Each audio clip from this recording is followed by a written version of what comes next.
Alors bonjour à toutes et à tous, ravie d'être parmi vous aujourd'hui. Donc je suis Tinhinan Boussaïd, Senior MENA Project Manager au sein de la Banque publique française d'investissement et je travaille plus particulièrement au sein de l'équipe Euroquity, qui est une équipe qui dépend du département des affaires internationales et notre rôle c'est justement de connecter des startups avec des investisseurs internationaux dans une perspective de levée des fonds. Donc de par notre expérience en fait au sein d'Euroquity, on a rencontré différents entrepreneurs en Afrique, en Europe, dans le Middle East, au Canada. Et en fait, on voit que les pain points entre ces différents entrepreneurs restent les mêmes. Donc, pour commencer, concernant les pain points des entrepreneurs qui sont en phase early stage, donc généralement, c'est déjà une proposition de valeur qui n'est pas très claire. Ça veut dire qu'aujourd'hui, on a un entrepreneur qui piche devant un invest. Au moment où on lui demande OK, qu'est-ce que vous faites concrètement? Parfois, ça arrive qu'il y ait soit une pause, soit une réponse très très longue ou une réponse très technique. Alors que la réalité, c'est qu'il faut donner des réponses très courtes, straight to the point, où on comprend, on arrive tout de suite à capter la proposition de valeur. On a aussi des entrepreneurs qui viennent vers nous pour nous dire je suis très early stage, j'ai besoin de fonds, mais je peux pas parce que j'ai pas de revenus. Mais la réalité, c'est que l'attraction, c'est pas uniquement les revenus. Ça peut être un POC, ça peut être une lettre d'intention, ça peut être finalement une phase pilote qui a été réussie avec des entrepreneurs ou même quelques KPI sur le nombre de téléchargements, vos active users, etc. On a aussi des retours sur des startups qui nous disent on a utilisé votre plateforme, mais malheureusement, on n'a pas pu avoir des retours de la part d'investisseurs. Ou sinon, on a envoyé plein de mails d'investisseurs pour pousser un peu notre pitch deck et réussir à avoir un premier rendez-vous, mais aucune réponse. La question que je pose, est-ce que vous avez targeté les bons investisseurs qui répondent à votre besoin en levée de fonds? Est-ce que vous avez regardé leur thèse en termes de marché, en termes de vertical qu'ils ciblent, en termes de ticket size? Et ça, c'est un élément important. Donc, si vous ne le faites pas, c'est normal que vous soyez frustré et que vous n'ayez pas de retour. C'est pas que votre projet est mauvais, mais c'est plutôt que vous n'avez pas dans le pipe les bons invests. Si vous pouvez juste revenir en arrière. Merci. Quatrième point, c'est une valorisation qui est pas du tout réaliste. On a des startups en fait qui vont aller sur des valorisations très très élevées. Et pourquoi? Parce qu'elles vont regarder sur Internet ce qu'ont fait les valorisations quand leur compétition à l'international, soit à travers des annonces sur les LinkedIn ou à travers la presse. Et ça, c'est un truc à ne pas faire. Il n'y a pas de problème à avoir un chiffre très élevé du moment où ce chiffre est bien baqué par des arguments. Donc, si ce n'est pas le cas, à ce moment-là, c'est normal que vous ayez des investisseurs qui vous challengent un peu sur votre valo qui est très élevé. Et ça renvoie aussi un message très négatif sur le réalisme de l'entrepreneur. Et puis, le pitch en soi, qui doit être, comme je l'ai dit, très bien structuré. Il ne doit pas être très orienté avec plein de substances marketing. Au contraire, il doit être straight to the point. On comprend la proposition de valeur directement et l'investisseur, il doit commencer à se projeter parce que finalement, il se dit, OK, j'ai une équipe qui est smart, qui a du potentiel, j'ai un projet qui a tout autant du potentiel et qui arrive en fait at the right time.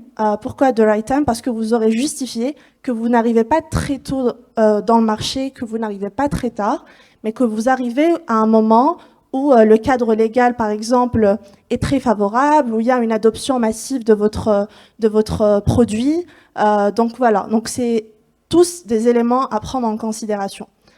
Après, quand on arrive à un late stage, à ce moment-là, on a une startup qui génère du revenu, qui a des clients, et là, en fait, le game est différent. Donc, première chose, ne pas se concentrer sur le produit à cette étape-là, mais montrer aux investisseurs que vous avez une vision claire, que là, vous êtes structuré en entreprise, que vous n'êtes plus cette petite équipe agile, mais que là, vous avez un réel système de gouvernance, un réel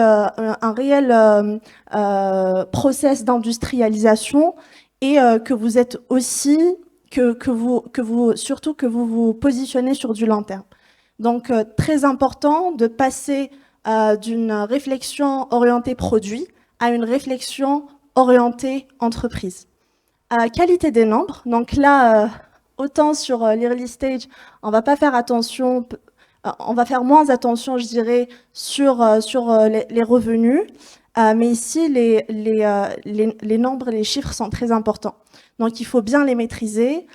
Faut pas donner des approximations de votre forecast ou votre churn ou votre cost, acquisition cost. Au contraire, là, il faut être vraiment au taquet de vos chiffres et que ça inspire confiance des investisseurs. Ne jamais dépendre d'un seul marché ou une seule subvention ou un seul segment parce que ça fait peur aux investisseurs. Si se pose clairement la question, ok, mais si jamais votre client résilie le contrat, si jamais votre marché il close, si jamais la subvention elle ne vous est plus octroyée, à ce moment-là, comment vous gérez? Donc très important aussi de diluer le risque de dépendance. Cap table et governance, donc ça c'est super important dans le sens où la répartition du capital ici, on la regarde de très près, la gouvernance pareil, parce que il y a des problèmes parfois où on tombe sur des shareholders, plein de petits shareholders qui font que voilà, c'est pas quelque chose qui est apprécié par les investisseurs, ou alors des fondateurs qui sont très très dilués, ou alors que finalement on a des shareholders agreements qui sont très très complexes. Donc à ce moment-là, les investisseurs ils se disent OK, mais finalement cette startup elle est sur la partie légale, elle est complètement faible. Donc il y a beaucoup de risques que je vais prendre avec elle si jamais je rentre en capital. Donc voilà, faire aussi attention à son cap table et governance. Et enfin, donc il y a un manque quand il y a un manque de vision à long terme, ça aussi c'est problématique. Donc il faut toujours se projeter sur un horizon de 5-7 ans. C'est super d'avoir des tactiques à court et moyen terme, mais c'est hyper important aussi d'aller sur du long terme. Et surtout, quand un investisseur arrive dans votre boîte ou dans une place, qu'il arrive avec sa petite valise, dès le départ, il va réfléchir comment il va sortir de cette place-là. Donc, c'est hyper important aussi de parler dès le départ des scénarios d'exit auxquels vous pensez. Et puis, une fois que tout cela est fait, donc que vous arriviez finalement à cibler les pain points pour consolider votre pitch deck, il y a bien évidemment quelques bonnes pratiques pour préparer un pitch deck. Donc, il n'y a pas de recette miracle. En revanche, il y a des éléments clairement que vous connaissez certainement tous, qui sont pris en considération par les invests. L'un des premiers éléments, c'est la problématique. Donc là, le problème, il doit être clair. Il faut expliquer en fait quel est le ressenti de vos utilisateurs, qu'ils soient des personnes ou des organisations. Et clairement, vulgariser votre problème, parce que finalement, si l'investisseur ne comprend pas le problème, il n'aura aucune idée il ne pourra certainement pas comprendre la solution. Et puis après, on arrive à la solution, où là, la solution, il faut finalement... Prochaine slide, s'il vous plaît. Il faut en fait expliquer comment votre produit arrive à résoudre le problème ressenti par vos clients, comment cette solution arrive à améliorer la vie de vos utilisateurs, soit de leurs coûts, soit de leur business, soit de leur efficience. Donc voilà, justifier un peu cela. Et quand on parle de solution ici, on ne parle pas de produit avec ses fonctionnalités. On parle vraiment de l'impact de la solution sur les utilisateurs. Prochaine slide. Et puis, on arrive au marché. Là, le marché expliquait que voilà, vous avez un grand marché, que le potentiel, il est énorme. Mais ce qui est important ici, c'est d'expliquer que finalement, vous connaissez très bien la typologie de vos clients, expliquer que vous connaissez très bien votre marché et que surtout le potentiel que vous capturez de la taille de marché global est très important. Le message que veut entendre un investisseur, c'est que super, il y a une excellente opportunité et en plus, elle est hyper atteignable parce que le gars, il connaît son game. Donc, voilà pour ce qui est du marché. Et puis l'attraction, bah, ça je pense, je vais pas m'étaler dessus beaucoup parce que j'en ai déjà parlé. Donc c'est ce que je disais tout à l'heure. On va pas sur pour l'attraction, on va pas se reposer uniquement sur les revenus, sur les l'EBITDA, surtout toute la partie financière. Mais il y a aussi d'autres éléments bah, qui sont affichés du coup sur ma slide, qui sont pris en considération quand la startup est hyper early stage. Puis le business model, c'est clairement comment vous générez de l'argent, qui vous paye, combien de fois ils vous payent, et surtout, euh, les investisseurs, ce qu'ils veulent entendre, c'est que vous avez testé votre business model et que les gens ils sont prêts à payer. Ça, c'est le plus important. Montrer que votre business model, vous l'avez testé et il est complètement viable. Et puis après, on arrive à la stratégie, à votre stratégie. La stratégie, c'est clairement expliquer quels sont vos canaux d'acquisition, quels sont les partenaires sur lesquels vous vous reposez, et expliquer aussi quels sont vos objectifs sur le moyen et long terme, vos priorités, les différents milestones qui vont vous permettre de passer à un point A jusqu'à un point B. Donc, hyper important de parler si jamais vous êtes établi déjà sur un marché, que vous avez de la traction sur un marché et que vous comptez aller sur les marchés internationaux, expliquez quelle est votre stratégie d'expansion à l'international et toujours comparer à votre marché initial pour dire que voilà, il y a des similitudes aussi qu'on a trouvées aux marchés internationaux qui font que voilà, on sait qu'on peut aussi réaliser des choses et l'expliquer en fait concrètement. Et puis l'équipe, qui est la slide la plus importante parce que finalement, c'est l'équipe qui fait tout. Du coup, l'équipe, ce qu'il faut montrer ici, c'est vraiment la complémentarité des profils qu'il y a au sein de l'équipe. Donc, quand je dis la complémentarité des profils en termes de background, mais aussi en termes d'expérience, et surtout mettre en avant le fait que vous avez cette capacité d'exécution et vous avez une vision très claire et que vous êtes tous alignés sur la vision de l'entreprise. Et enfin, dernière slide qui concerne votre levée de fonds.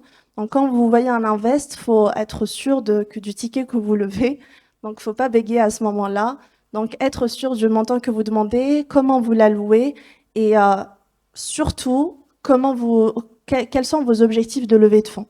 C'est-à-dire que aujourd'hui, si vous demandez 1 million, ok, c'est 1 million. Aujourd'hui, je suis dans cette situation. Si j'ai ces 1 million, voilà ce qui va se passer pour mon business. Donc, je vais recruter plus de personnes, je vais aller sur des marchés dans lesquels je ne suis pas, je sais pas, je vais développer de nouvelles features pour mon produit. Donc, voilà, expliquez vraiment ce qui va faire le changement lorsque vous lèverez ces fonds. Et une fois que tout cela est consolidé, on suppose que vous avez envoyé votre pitch deck. Génial, vous avez eu un retour de la part d'un invest, un premier call, tout est bon. Et donc là, vous passez à une deuxième étape. Donc on était à l'étape de séduction. Maintenant, vous allez passer à une deuxième étape qui est l'étape de la vérification. Et l'étape de la vérification, c'est quoi? C'est justement l'ouverture de votre data room. Et donc là, il faut aussi penser à préparer votre data room qui prouve en fait tous les éléments que vous avez cités pendant votre pitch, c'est-à-dire les éléments légaux, donc tous vos contrats, soit fournisseurs, soit clients, vos contrats aussi les contrats de travail de vos employés, tout ce qui concerne aussi l'IP, si vous avez des brevets, si vous avez des licences, toute la partie financials, donc qu'il y ait un business plan qui est déjà prêt, balance sheet prêt, donc vraiment tous les éléments que vous aurez mis en avant pour les investisseurs, vous devez les mettre de côté dans une data room et les sortir au bon moment. Et ça envoie un message en fait, on n'a rien à cacher. Tout ce qu'on vous a dit, c'est vrai. Et la preuve, on a tout ici. Donc voilà les éléments aussi qui sont hyper importants. Et puis, dernière partie, c'est quelques conseils que nous avons l'habitude d'entendre de la part de nos investisseurs, des investisseurs qui sont sur EuroEquity. Et car nous organisons des sessions de reverse pitch très souvent, et donc quelques tips qui reviennent à chaque fois. Prochaine slide, s'il vous plaît. Donc, tout d'abord, un investisseur, il va miser sur le cavalier avant même de miser sur le cheval. Dans le sens où le plus important pour lui d'abord, c'est vraiment l'aspect humain. Donc, même si vous avez le meilleur produit du monde, si l'investisseur a des doutes sur l'humain, il ira pas avec vous.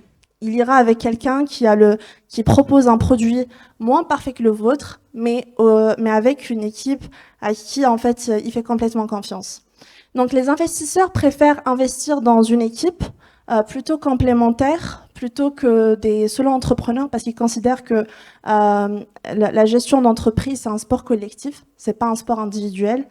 Et en fait, ils investissent souvent sur une équipe qui a deux profils complémentaires, à savoir le hacker, donc celui qui consolide et conçoit un bon produit, et le hustler, c'est du coup la personne qui va ouvrir les portes et qui va aller sur le marché. Donc c'est cette complémentarité qu'ils recherchent souvent. Important aussi quand vous pitchez, ce qu'ils veulent entendre, c'est que vous vendez une solution qui est un must-have. Donc c'est un painkiller. Vous vendez pas une solution qui est un nice-to-have. Donc là, hyper important de mettre en avant qu'il y a un réel besoin sur le marché et que votre solution aura clairement sa place auprès des concurrents. De T2 D3. Donc ça, c'est un framework un peu que nos investisseurs partagent pour des startups qui sont en croissance. En fait, ce qu'ils attendent, eux, c'est vraiment que vous tripliez votre ARR, donc sur les 2 prochaines années, et puis vous le doubliez sur les 3 prochaines années. Si vous ne réalisez pas ça, c'est pas grave, ça ne veut pas dire que vous êtes out, mais ça vous donne en fait un framework pour vos ambitions. Et cinquième point, c'est le fait de focuser, surtout là, c'est un message que j'adresse au early stage. Donc il y a des startups qui arrivent, qui veulent faire, c'est des entrepreneurs hyper brillants, qui veulent faire plein de choses, ils veulent vendre plein de produits, en plein de business models, plein de clients. Mais la vérité, c'est que un investisseur à ce stade-là, early stage, quand vous lui parlez de beaucoup de choses, il a peur. Il a même plus envie de vous écouter. Donc, il faut d'abord être focus sur un produit, un marché, un business model. Et puis, par la suite, lorsque vous arrivez à atteindre un solide unit économique et un product market fit, à ce moment-là, oui, vous pouvez aller sur d'autres marchés, aller sur d'autres segments de clients et aussi sur d'autres business models. Avant-dernier point, le bootstrap, hyper important. Donc aujourd'hui, on voit la levée de fonds comme étant une finalité, alors que c'est censé juste être un moyen. Donc, faut lever des fonds, c'est bien, mais il faut en avoir besoin. Donc, si vous avez les ressources qui vous permettraient d'avancer seul, faites-le. Et allez voir des investisseurs à un moment où vous en avez vraiment besoin.